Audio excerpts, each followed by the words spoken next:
प्रदेश में विधानसभा चुनावों के मद्देनजर राजनीति पूरी तरह से गर्माती जा रही है और राजनीतिक आरोप प्रत्यारोप का दौर भी अपने पूरे चरम पर है।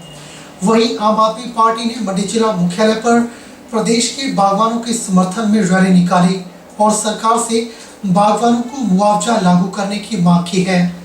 हिमाचल प्रदेश में जैसे जैसे विधानसभा चुनाव नजदीक आ रहे हैं, वैसे वैसे राजनीति भी अपने चरम पर गर्मा चुकी है। एक और जहां प्रदेश में कांग्रेस और भाजपा आमने सामने है, वहीं आम आदमी पार्टी भी ग्राउंड लेवल पर सक्रिय होती जा रही है। प्रदेश में दोबारा संगठन खड़ा करने के बाद आम आदमी पार्टी आम लोगों के हितों को सुरक्षित करने का दावा कर रही है। आम आदमी पार्टी ने मंडी जिला मुख्यालय पर प्रदेश के बागवानों के हितों के मद्देनजर प्रदर्शन किया और मंडी शहर भर में प्रदर्शन करने के बाद उपायुक्त कार्यालय तक रैली निकाली और उपायुक्त मंडी के माध्यम से प्रदेश सरकार को ज्ञापन भेजा। आम आदमी पार्टी के प्रदेश प्रवक्ता संजय संधू ने कहा कि आज उपायुक्त मंडी के माध्यम से प्रदेश सरकार को ज्ञापन भेजा गया है और ज्ञापन के माध्यम से मांग की गई है कि प्रदेश के बागवानों पर जो अत्याचार हो रहा है उसे बंद किया जाए। प्रदेश में सेब बागवानों की आय का मुख्य साधन है और हर वर्ष प्रदेश में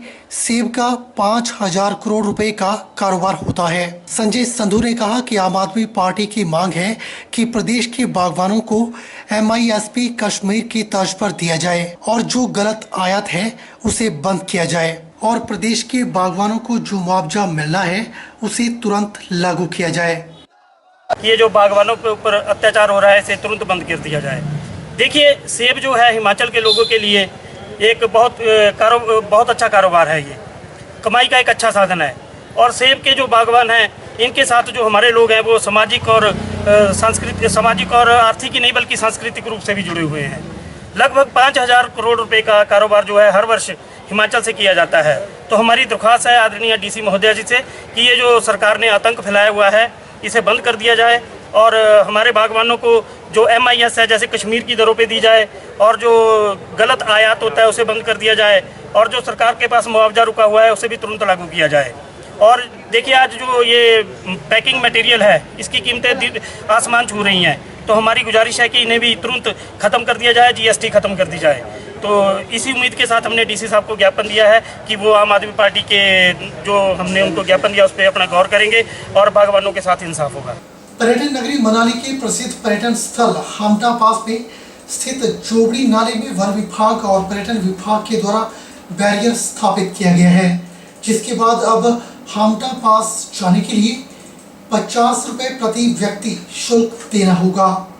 बाहरी राज्यों के ट्रैकरों और ट्रैवल एजेंटों की मनमानी को देखते हुए वन विभाग ने पर्यटन विभाग व स्थानीय ग्राम पंचायत प्रेणी के सहयोग से एक पहल शुरू की है। Adventure tour operator Kullu Manali की पहल से वन व पर्यटन विभाग ने आज बैरियर का विधिवत शुभारंभ किया। आपको बता दें कि एसोसिएशन के सदस्य पिछले कई वर्षों से ट्रैकिंग कारोबार को व्यवस्थित करने की मांग कर रहे थे। बाहरी राज्यों के ट्रैवल एजेंट मनमाने तरीके से हर कहीं पहाड़ों में टेंट लगा रहे थे, ट्रैकरों की भी गिनती नहीं हो पा रही थी। ऐसे में अब मनाली के हामटा में पर्यटन विभाग और वन विभाग के द्वारा बैरियर स्थापित किया गया है, जिसके बाद अब न केवल यहां से ट्रैकिंग के लिए जाने वाले लोगों का रिकॉर्ड रखा जाएगा, बल्कि अवैध तरीके से लगाए जा रहे टेंटों पर भी पाबंदी लगेगी। अधिक जानकारी देते हुए कुल्लू DFO एंजल ने कहा कि पिछले कुछ सालों से भारी संख्या में ट्रैकर पहाड़ों का रुख कर रहे हैं और होटलों के बजाय पहाड़ों में रहने को प्राथमिकता दे रहे हैं। ऐसे में ट्रैकिंग कारोबार को व्यवस्थित करने की जरूरत थी।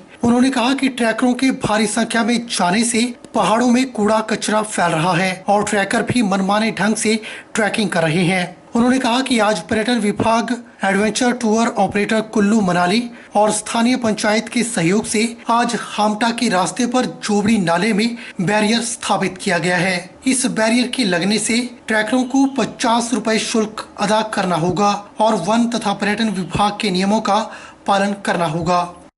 जो हामटा ट्रैक था ये काफ़ी समय से, जैसे आप जानते ही है, one of the most famous track है हिमाचल के अंदर। यहाँ काफ़ी लोग हर साल ट्रैकिंग के लिए आते हैं। पर जो हम लगभग 1 साल से इसका हम चाह रहे थे कि इसका एक रैशनलाइजेशन किया जाए, एक तरह से यहाँ पे जो लोग आ रहे हैं उनको एक सुचारू रूप से एक जो इनकी ट्रैकिंग को हम एक बिल्कुल फॉर्मल तरीके से कराया जाए। तो उसके लिए हमने मतलब ये सोचा था कि हम यहाँ पे जो लोग भी इस ट्रैक पे जा रहे हैं उसको रजिस्टर किया जाए, और जो भी लोग ट्रैकिंग पे जा रहे हैं उनका परमानेंट रजिस्ट्रेशन, और साथ ही साथ जो भी यहाँ पे अलग अलग जो टेंट्स लगते हैं, टेंट्स भी यहाँ पे नंबर ऑफ़ टेंट्स भी हम रेगुलेट करें। जो रेगुलेटरी मैकेनिज़्म था, मतलब इसके लिए हमने इसका मतलब लगभग 1 साल से सोच रहे थे, फिर आज जाके हम इसको फॉर्मली इनॉग्रेट कर पाएँ।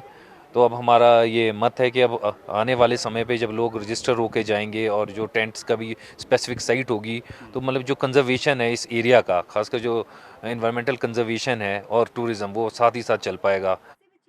पर्यटन विकास अधिकारी कुल्लू सुनैना शर्मा ने कहा कि हामटा की तर्ज पर सभी ट्रैकिंग रूटों में इस तरह के बैरियर लगाए जाएंगे। पहाड़ों को स्वच्छ बनाने और उनके संरक्षण को आगे आने के लिए adventure tour operator Kullu Manali के कार्य की सराहना की। उन्होंने कहा कि इस मुहिम को सफल बनाने में स्थानीय पंचायतों के सहयोग की जरूरत है। देखिए, जो अभी तक जो यहाँ पे चल रहा था वो काफ़ी तादाद में जो सैलानियों का जो इजाफा इसमें जो हमने पाया है, हमें पता लगा है कि काफ़ी ज़्यादा जो है अब लोग इस तरफ को रुख कर रहे हैं। तो कहीं ना कहीं जब कहीं पर्यटन क्षेत्र को बढ़ावा मिलता है किसी क्षेत्र को, तो वहाँ पे रेगुलेशन बहुत ज़रूरी हो जाता है, ताकि पर्यटन तो आए लेकिन उनका एक्सपीरियंस भी अच्छा रहे और हमारे जो यहाँ के जो पर्यावरण है उसको भी नुकसान ना पहुँचे। तो उसी कड़ी में जो है ये एक इनिशिएटिव जो है वो लिया गया है, जो एक कंबाइंड इनिशिएटिव है। और बहुत अच्छी बात है कि इसमें सारे विभाग से लेकर जो लोकल लोग हैं, लोकल पंचायत है और जो एडवेंचर टूर ऑपरेटर एसोसिएशन के जो लोग हैं, इन सब ने मिलकर basically it is a community initiative. तो यहाँ पे हमने एक चेक पोस्ट जो लगाई है, जिससे वी विल इंश्योर कि जो भी व्यक्ति किसी भी ग्रुप को लेके जाता है ट्रैकिंग के लिए हामटा की, वो व्यक्ति जो है वो क्वालिफाइड है, उसके पास सारे इक्विपमेंट्स हैं, वो डिपार्टमेंट ऑफ टूरिज्म ने बाकायदा उसको रजिस्टर किया है और डिपार्टमेंट ऑफ फॉरेस्ट्री उसके पास परमिशन है। नालागढ़ में एक व्यक्ति के द्वारा आत्महत्या करने का मामला सामने आया है। डीएसपी नालागढ़ अमित यादव ने मामले की पुष्टि करते हुए बताया कि पुलिस को दूरभाष के माध्यम से सूचना प्राप्त हुई कि न्यू नालागढ़ में 34 वर्षीय व्यक्ति ने जहरीले पदार्थ का सेवन कर आत्महत्या कर ली है। वहीं मामले में पुलिस ने जांच शुरू कर दी है। पुलिस से प्राप्त जानकारी के मुताबिक सूचना मिलने पर पुलिस नालागढ़ अस्पताल पहुंची और पाया कि 34 वर्षीय अमर सिंह, जो कि न्यू नालागढ़ में अपनी पत्नी के साथ रह रहा था, मृतक के परिजनों के द्वारा पत्नी पर मामला दर्ज करवाया गया है। वहीं परिजनों ने मृतक की पत्नी पर हत्या का आरोप लगाया है। वहीं पुलिस ने अधिक जानकारी देते हुए बताया कि मृतक के शव का पोस्टमार्टम करवाया जा रहा है। फिलहाल आत्महत्या के कारणों का खुलासा नहीं हो पाया है। पोस्टमार्टम के बाद शव परिजनों को सौंप दिया जाएगा। वहीं डीएसपी नालागढ़ अमित यादव ने बताया कि पुलिस ने मामला दर्ज कर आगामी कार्यवाही शुरू कर दी है। वहीं मृतक के परिजनों के द्वारा हत्या की आशंका जताई जा रही है कि उनके बेटे ने आत्महत्या नहीं बल्कि उनकी हत्या हुई है। सुनीता, मैं मेरा छोटा ब्रदर था, ये डिप्रेशन में था बहुत ज़्यादा। इसको बहुत ही टॉर्चर किया जाता था, इसके सास ससुर की तरफ से, इसकी साली की तरफ से, इसके घरवाली की तरफ से।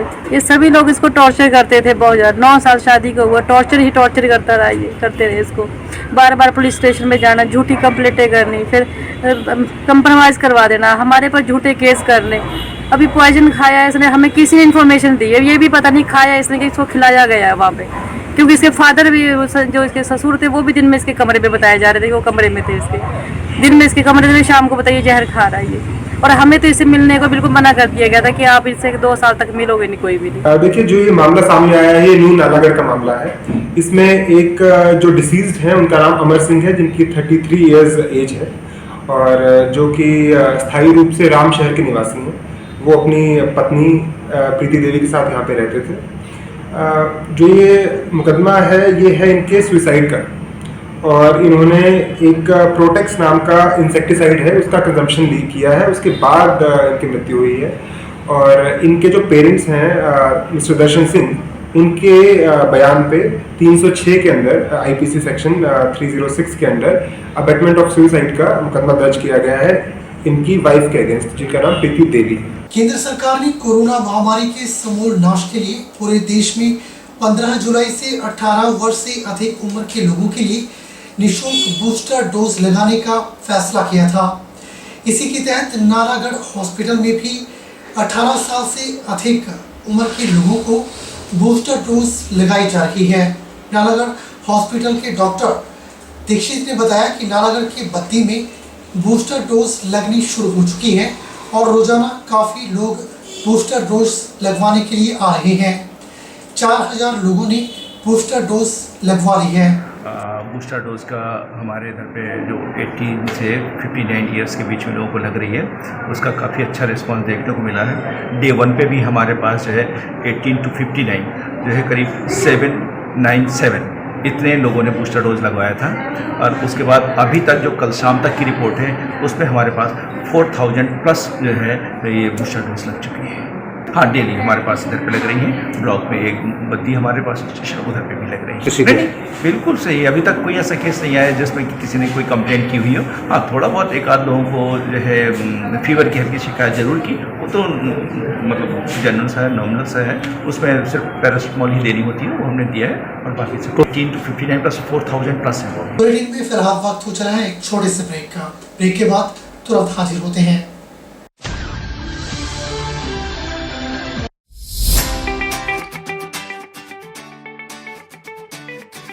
Abhilashi University, Chalchok, Mandi, a leading university in Himachal Pradesh. Admission open 2022-23 for BMS, BSc MLT, BPT, BSc Honours, Agriculture, B Pharmacy, Regular and Lateral Entry, BTech Agriculture Engineering, Integrated BA, B.Ed, BSc B.Ed, BA, BSc, Medical, Non-Medical, Master of Physiotherapy, MSc Agriculture, M Pharmacy, M Tech, Civil, Mechanical, Computer Science Engineering, full-time and part-time, MBA, full-time and part-time, MA Education, MSc Geology, D Pharmacy, Ayurveda and Allopathy, Diploma in Art and Craft, Drawing Master, Tourism Studies and Hospitality, Yoga, Medical Lab Tech, Multipurpose Health Worker Male, 2-year Veterinary Pharmacist, Training Courses and PhD in Geology, Education, Pharmacy, Management, Civil Computer Science Engineering, Scholarship Assistance available. Contact for admission